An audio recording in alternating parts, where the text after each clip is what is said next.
ഇതൊരു Maruti Ertiga diesel വണ്ടിയാണ്. അപ്പം ഡീസൽ വണ്ടിക്കൊക്കെ വരുന്നതെന്ന് പറഞ്ഞാൽ ഗിയർ കേബിളാണ്. ഇതിൻ്റെ ഒരു കംപ്ലൈൻ്റ് എന്ന് പറഞ്ഞു കഴിഞ്ഞാൽ നമ്മൾ തേർഡും ടോപ്പ് മാത്രമേ വീഴുന്നുള്ളൂ എന്നുള്ളൊരു കംപ്ലൈൻ്റായിട്ട് വന്നതാണ്.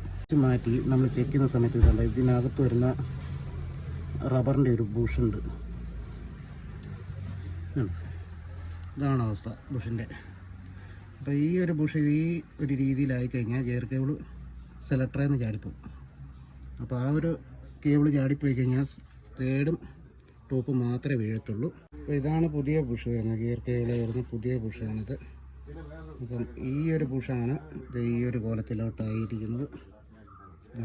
അപ്പോൾ ഇതാണ് പോരാ കേട്ടോ. ഇത് കിടന്ന ബുഷ് ഉണ്ട്, ഇത് പൊട്ടിയിട്ട് ഗിയർ കേബിൾ ചാടിപ്പോയതായിരുന്നു. പക്ഷേ അപ്പം നമ്മൾ ഈ പുതിയ ബുഷാക്കി കഴിഞ്ഞാൽ ആ പ്രശ്നം മാറുന്നതാണ്. ഈ രീതിയിൽ നമുക്ക് ബുഷ് ഇട്ട് കഴിഞ്ഞാൽ പിന്നീട് ഈ ഗിയർ കേബിൾ മാറേണ്ട കാര്യം വരുന്നില്ല. അപ്പം നമുക്കിതൊന്ന് തിരിച്ച് സെലക്ടറെ സെറ്റ് ചെയ്ത് വെച്ച്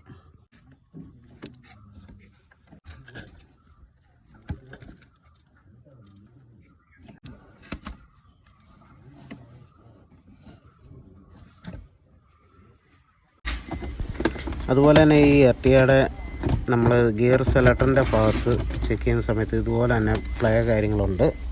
അപ്പം ഇതിൻ്റെ അടിയിലും അതുപോലെ തന്നെ ബുഷ് കാര്യങ്ങൾ വരുന്നുണ്ട്.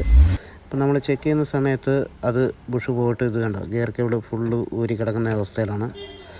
അപ്പോൾ ഇങ്ങനത്തെ ഒരു അവസ്ഥ വന്നു കഴിഞ്ഞാലും ഗിയർ വീഴത്തില്ല, തേർഡും ടോപ്പും മാത്രമേ കാണത്തുള്ളൂ. ഫസ്റ്റും റിവേഴ്സ് ഫിഫ്ത്ത് ഇങ്ങനെയൊക്കെ സെലക്ട് ചെയ്യാൻ പറ്റത്തില്ല, ഇതുപോലെ ഊരി കിടന്നു കഴിഞ്ഞു.